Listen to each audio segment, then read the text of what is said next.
இயேசுவே நீ வந்துட்டா எவ்வளவு நல்லா இருக்கும், இயேசு நீ வந்துட்டா எவ்வளவு நல்லா இருக்கும், அந்த எக்ஸ்பெக்டேஷன். நான் வாழ நாட்கள்ல 18 வயசுல தான் அப்படிதான் சொல்லணும், இயேசுவே வந்துடும். ஆனா இப்ப இருக்கிற பிறகு நீ வந்தானா வராட்டான்னு இருக்கும். இயேசுவே வந்து the intensity of the coming of Christ as young people. இயேசுவே வந்துடும் ஆண்டவரே, இயேசுவே வந்துடும் ஆண்டவரே. அப்புறம் தான் தெரியுது அன்னைக்கு இயேசு வந்திருந்தாருன்னா இன்னைக்கு இவ்வளவு பேர் ரசிக்கப்பட்டு நிற்க மாட்டோம். என் வாழ்க்கையிலே அவர் வருகை ஒரு 50 வருடம் தாமதமானதுனால ஒரு 2000 பேருக்கு ஞானஸ்தானம் கொடுத்துருவோம்.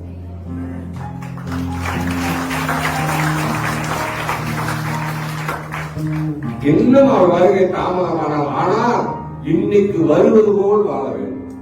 அதான் மெசேஜ். நம்முடைய ஆண்டவர் நீதியின் செங்கோல் உடையவர். நம்முடைய ராஜ்யம் நீதியின் ராஜ்யம்.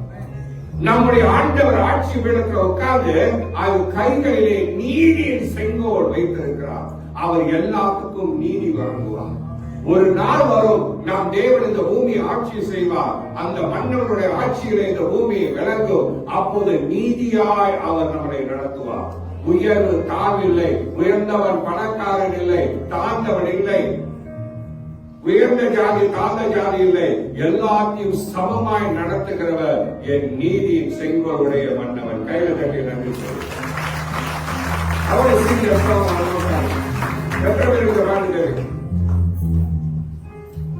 ஒரு மியூசிக் போட்டு அப்படி போ இப்படி போ அப்படி போனா உங்களுக்கு எல்லாம் நல்லா இருக்கும். இதெல்லாம் அவ்வளவு வேதத்தில் இருக்கிற வார்த்தைகள், ரசித்து ரசித்து அடியே எழுதின வார்த்தை.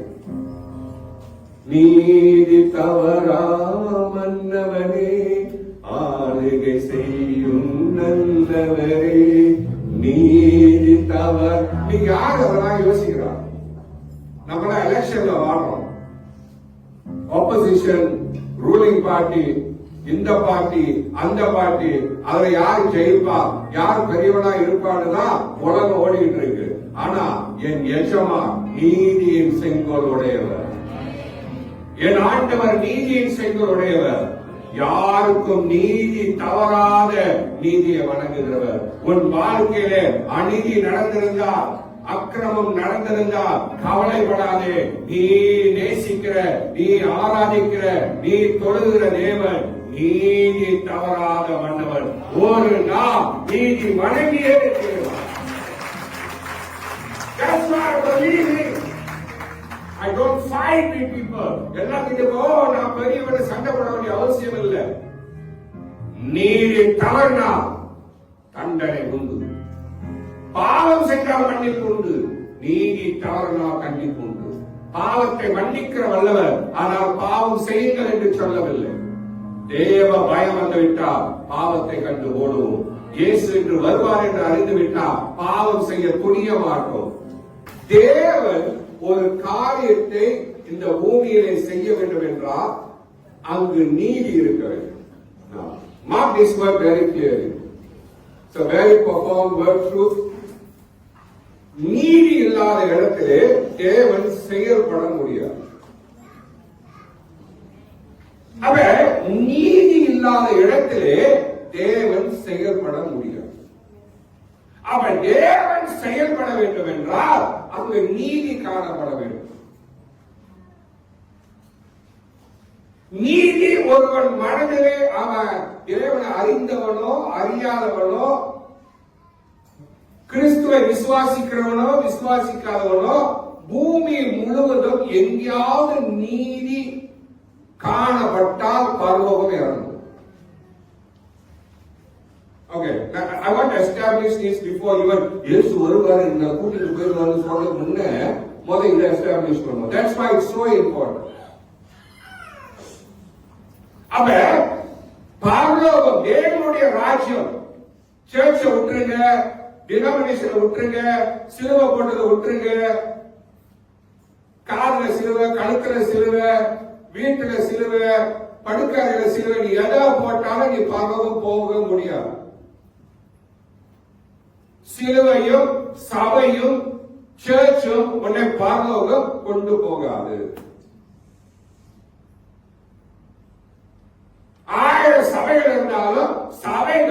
ஒருவனை பரலோகத்தை கொண்டு போகணும்னா இட்ஸ் இம்பாசிபிள். அவன் பரலோகம் வர வேண்டும்.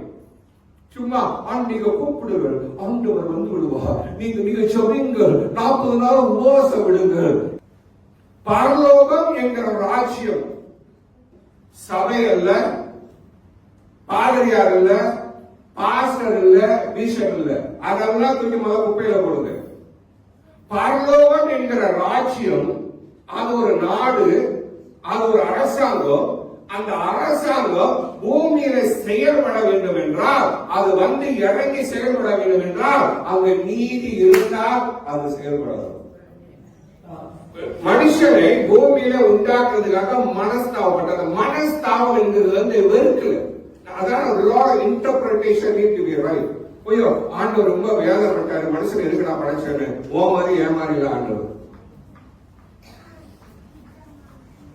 அவருடைய ராஜ்யம் செயல்படாமல் போனது, அவருடைய வித்து செயல்படாமல் போனது என்று சொல்லி கலங்கினார் ஒழிய, அவர் அந்த இன்டர்பிரேஷன் எழுதப்பட்ட விதம் வேற, அது உண்மையான அதோட கொனோட்டேஷன் வேற. வாசிக்க.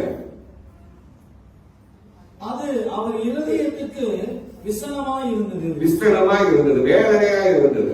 அப்பொழுது கர்த்தர், நான் சிருஷ்டித்த மனுஷனை பூமியின் மேல் வைக்காமல் மனுஷன் முதல் கொண்டு மிருகங்கள், ஊரும் பிராணிகள், ஆகாயத்து பறவைகள் பரியந்தமும் உண்டாயிருக்கிற நிக்கரம் பண்ணுவேன். நான் அவர்களை உண்டாக்கினது எனக்கு மனஸ்தாபமாக இருக்கிறது என்றார். நோவாவுக்கோ கர்த்தருடைய கண்களில் கிருபை கிடைத்தது. நோவாவுக்கு தேவனுடைய கண்களிலே கிருபை கிடைத்தது, தயவு கிடைத்தது. காரணம் என்ன? பூமி முழுவதுமே நான் அண்டர்ஸ்டாண்ட். ஆறாம் காலத்துல நோவா காலத்து வரைக்கும் பூமி முழுவதுமே ஆண்டவருடைய கண்கள் தேடிக்கொண்டு இருக்கிறது. அவர் 1000 கண்களுடைய கண்கள் தேடிக்கொண்டே இருக்கிறது. அவர் கதையை முடிக்கவும் முடியவில்லை, துவக்கவும் முடியவில்லை. He cannot end the earth at the same time to do something. புதுசா ஒரு மனுஷனை உண்டாக்க முடியாது. அது நீதி இல்லை. அப்படின்னா எல்லாத்தையும் அழிச்சிட்டு மறுபடியும் மண் எடுத்து மனுஷனை உண்டாக்குற சித்தம் கடவுளுக்கு இல்லை. படைத்ததுதான். ஐயோ. So understand this. உலகம் தேவன் அழிக்க வேண்டும் என்று சித்தம் கொண்டால் மறுபடியும் மனுஷனை உண்டாக்க அவருக்கு விருப்பம் இல்லை. Because that's not what he wants. ஆரம்பித்ததை பாதியிலே முடிக்கிறவர் நம்முடைய ராஜா அல்ல. தொடர்ந்து செயல்பட வேண்டும். தொடர்ந்து செயல்பட வேண்டும் என்றால், தேவன் மறுபடியும் இறங்கி செயல்பட வேண்டும் என்றால் நீதி காணப்பட வேண்டும். நீதி காணப்பட்டால்தான் அவருடைய சகல எல்லா பிளான்ஸையும் வல்லமையும் எடுக்க முடியும். நீதி ஒன்றுக்குத்தான் சக்தி கொண்டு பரலோகத்தை கொண்டு வரும். இஷ்டப்பிரகாரம் ஆனதில்லை. நான் சேர்த்து வச்சிருக்கேன், நீ சேர்த்து வச்சிருக்க, நான் நடக்கிறேன், நான் செவ்வதான் பரிசு, என்கிட்ட 1000 பேர் இருக்காங்க, 10,000 பேர் இருக்காங்க கதை ரெண்டாவது. நீ 1,000,000 பேர் வைத்திருந்தாலும் நீதி தவறினால் முடிந்தது. தன் காலத்திலே இருந்தவர்களுக்குள்ளே, அப்படின்னா அந்த பூமி முழுவதிலும் இருந்தவர்கள் மத்தியிலே நீதிமானும். If you lose that word, you are finished. தாத்தா கதைலாம் சொல்லலாம். நோவால எத்தனை பேர் போனாங்க, பேழையில் வந்தாங்க, இவனுடைய பேழை, அதெல்லாம் நாட் இன்ட்ரெஸ்டட். அவர் பூமி முழுவதும் அவர் ரொம்ப வேதனைப்பட்டு என்னடா பண்றது, நான் என் ஜனங்கள் மத்தியில நான் எப்படி இறங்கி செயல்படுவது என்று நினைக்கும் போது ஆதாமின் நீதி, இயேசுவின் நீதி, தேவனுடைய ராஜ்யத்தின் நீதி நோவாவிடத்திலே வாசி மறுபடியும் நோவாவின் வம்ச வரலாறு. நோவா தன் காலத்தில், நோவா அவனுடைய காலத்தில் இருந்தவர்களுக்குள்ளே இருந்தவர். அவனா இப்ப பூமி யோசிச்சு பாருங்க, பூமி முழுவதும் தேடணும், ஒருத்தவரையும் உண்மை இல்லை. இப்ப நம்ம வந்து யாருமே உண்மை இல்லை, என் சபையில யாரும் உண்மை இல்லை, எல்லாரும் இப்படி பண்ணிட்டாங்க. யாரும் உண்மை உண்மைன்னு தேடாத. உண்மை இங்கதான் இருக்கும். உன்கிட்ட இருந்துச்சுன்னா பரலோகமே இறங்கி வரும். உன்கிட்ட உண்மை இல்லையா, எல்லா பிசாசும் வாசல்ல கூடு கட்டி கொண்டாடும். ஏன் எனக்கு இப்படி நடந்தது, நடந்ததோ நடக்கலையோ. அப்ப அவர் கோவை முழுக்க தேடுறாரு. எங்கேயாவது அவர் செயல்பட ஒரு ஸ்டார்டிங் கிடைக்குமா, ஒரு புள்ளி போட்டு ஆரம்பிக்க முடியுமா என்று தேடும் போது நோவா பார்க்கிறா. நோவா எப்படிப்பட்டவன காணப்பட்டான்? நீதிமானும். நீதிமான், a righteous man. He was found righteous. அவ்வளவு பாவத்தின் மத்தியிலே, அவ்வளவு அநியாயத்தின் மத்தியிலே, அவ்வளவு துரோகத்தின் மத்தியிலே, அவ்வளவு பாவம் நிறைந்த இடத்திலே பூமி எங்குமே தேடி பார்த்தாலும் ஒரு பயம் உண்மையா இல்லையா?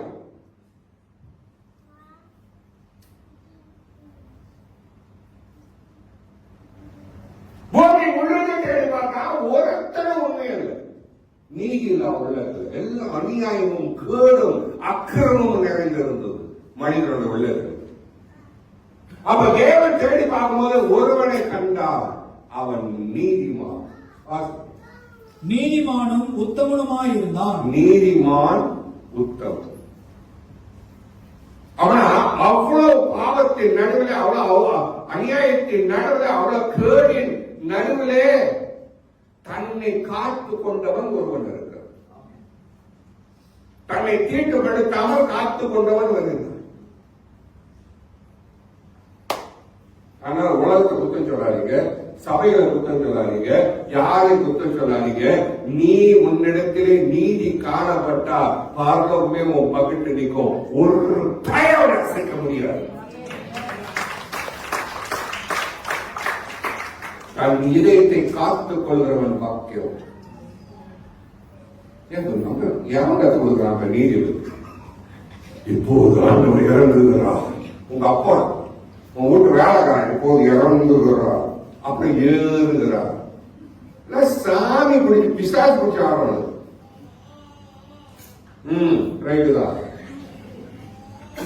Now you understand, because if you want God to work in your life, there must be righteousness. அப்ப பரலோகம் இறங்கி செயல்படுவதற்கு ஒரு நீதிமான் தேவை. சபையை குறை சொல்லாத, விசுவாசியை குறை சொல்லாத, அவங்க ஏன் இப்படி வராங்கன்னு சொல்லாத, இவங்க ஏன் அப்படி போறாங்க சொல்லாத, இது ஏன் இப்படி பேசுறதுன்னு சொல்லாத. குடும்பமா இருந்தாலும் சபையா இருந்தாலும் நாசமா போயிடும். ஒன்ன காத்துக்கொள். நீ யாரெல்லாம் எது சொல்றியோ அது உன் வாழ்க்கையில் இல்லாமல் காத்துக்கொள். அவனே நீதிமான். நீ மற்றவங்க சொல்ற குறை இருக்கிறது, அந்த குறை உன்னிடத்தில் இல்லை என்று நீ எப்போது உணர்கிறாயோ அன்று பார்க்க. இப்ப இயேசு யாருக்காக வரணும்? இயேசு வந்தா யாருக்காக வரணும்? சட்டமா நீதிமான்கள் கூட வரும் பொழுது அவர் வருகின்ற காலம் சமீபமாக. அப்ப ஒருவன் உத்தமனும் நீதிமானும் என்று பரலோகம் போக்கஸ் பண்ண ஆரம்பிச்ச உடனே God decided the time. The Father decided the time. காலத்தை அவர் குறித்து. உன் ஜெபம் கேட்கப்பட வேண்டுமா? உன் சந்ததி வளர வேண்டுமா? உன் குடும்பம் வளர வேண்டுமா? அதுதான் நேற்று நான் சொன்னேன். நீ தேவன் உனக்கு ரட்சிப்பை விதைச்சிருக்கலாம். நீ ரட்சிக்கப்பட்டிருக்கலாம். 5 வருஷம் சென்று தெரியும் உன்னோட ரட்சிப்பு, 10 வருஷம் சென்று தெரியும் உன் ரட்சிப்பு, 20 வருஷத்துக்கு பிறகு உன்னுடைய வாழ்க்கை எப்படி மாறப்போகுது, உன்னுடைய சத்தியம் எப்படி மாறப்போகுது. ஐயோ இருக்கீங்களா இல்லையா? That will judge what kind of person you are. இன்னைக்கெல்லாம் ரட்சிக்கப்பட்டீங்க, நல்லா வளர்றீங்க, சரி. 5 வருஷத்துக்கு பிறகு நீ இன்னும் வளர்ந்து இருப்பாயா, இல்ல குறை சொல்லிட்டு ஓடி போவாயா? 20 வருஷம் வரைக்கும் உன் தலைமுறை, அப்படின்னா உன் பிள்ளைங்க, உன் பேர பிள்ளைங்களும் சபையில நல்லா வளர்ந்து கனி கொடுப்பார்களா, இல்ல பாதியிலே புட்டுட்டீங்க ஓடி போய்க்கலாம்? எவன் பின்னாடியும் இல்ல 40 வருஷத்துல தன்னாடு வயசுல கடவுளை எரிச்சலோட நான் இவ்வளவு நாள் உண்மையாக நான் கடவுளுக்கு இந்த கெதியில வந்து நிக்கிறேன்னு, எனக்கு வியாதி இருக்குது, கஷ்டம் இருக்குது, துன்பம் இருக்குது, கடவுளுக்கு கண்ணு தெரியல அப்படின்னு சொல்லி அவரை நிராகரித்து விட்டு தூக்கி போட்டு போவார். It doesn't matter how great you are. இத்தனை வருஷம் உன் விசுவாசத்தை காத்துக் கொண்டாயா? Are you faithful standing in His word? Now God's eyes is looking in your hearts, focusing in your hearts, and say, can I find one righteous man so I can perform a great work in this world? That I want to do something in the lives of people. I want to do something in this house of God. Can I find few righteous people? அதனால்தான் மத்திய 5 சொல்கிறது, நீதியிலே பசி தாகம் உள்ளவன் பாக்கியவான், அவன் திருப்தி அடைவான். ராஜ்யத்தின் சத்தியம் இயேசு சொல்லும்போது நீதி மேல், அப்ப நான் சரியா செய்யணும், நான் கடவுள் உண்மையா இருக்கணும், சின்ன காரியமாக நான் உண்மையா செய்யணும், பொய் உரையேன், சத்தியம் மட்டும் நான் உரைவேன், பொய் உரைய மாட்டேன் என்று சொல்லி எதை செய்தாலும் அது முறையாய் சரியாய் கடவுள் இருக்கிறார் என்று அறிந்து செயல்படுவேன் என்று நினைக்கிற இதயம் பரலோகம் கொண்டிருப்பார்.